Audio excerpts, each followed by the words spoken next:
जो होता है भले के लिए ही होता है। एक बार की बात है, एक राज्य था जिसका नाम था अलकनंदा।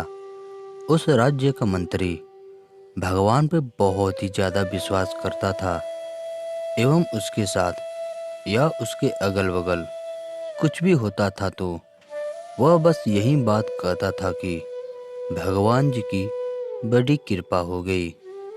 एक दिन राजा का जवान बेटा अचानक से मर गया। सारा राज्य शोक में डूब गया।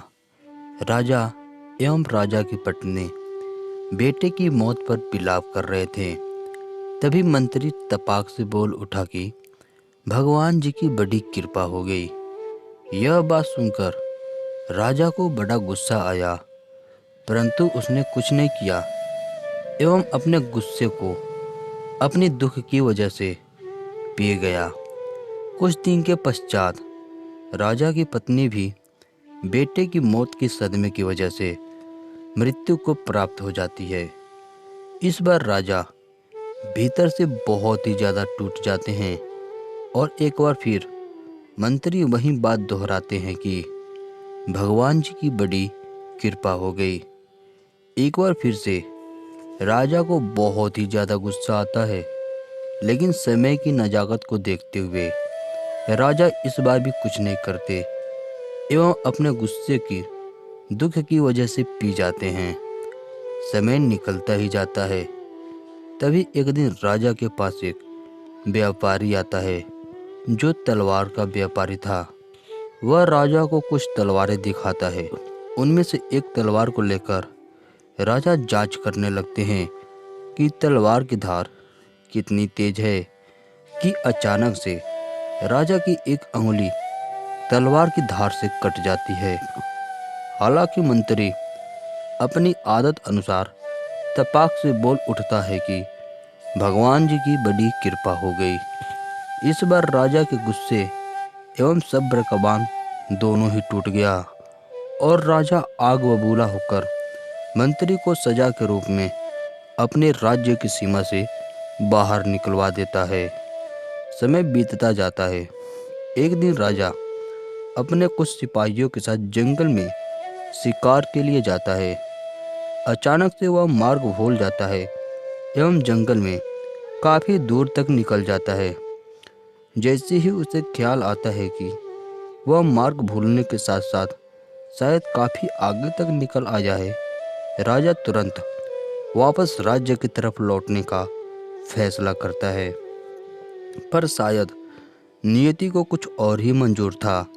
जैसे ही राजा वापस राज्य की तरफ आने का मन बनाता है, ठीक वैसे ही जंगल के जंगली लोग राजा को अपना बंदी बना लेते हैं और राजा को अपने कबीले के पुरोहित के पास लेके चले जाते हैं ताकि राजा की बलि देकर काली माँ को खुश किया जा सके। अब राजा बेचारा करे भी तो क्या करे, क्योंकि उसके हाथ पैर तो बंधे हुए थे।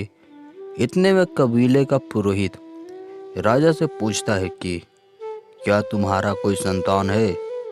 तब राजा कहते हैं कि नहीं, मेरे बेटे की मृत्यु कुछ दिन पहले ही हुई थे।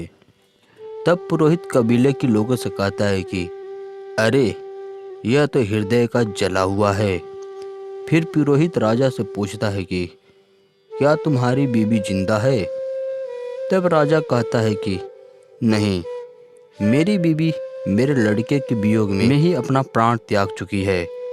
राजा की यह बात सुनकर पुरोहित एक बार फिर से कबीले के लोगों से कहता है, अरे, यह तो अर्ध अंग है। तभी कबीले में से एक व्यक्ति कहता है कि हो सकता है कि यह झूठ बोल रहा हो। तब पुरोहित कहता है कि ठीक है, इसका शरीर चेक करो। अगर यह पूर्ण रूप से पूर्ण होगा तो इसकी बलि दे दी जाएगी। कबीले के दो लोग राजा के शरीर को चेक करने लगते हैं। चेक करने पे पाते हैं कि राजा की तो एक अंगुली भी कटी हुई है।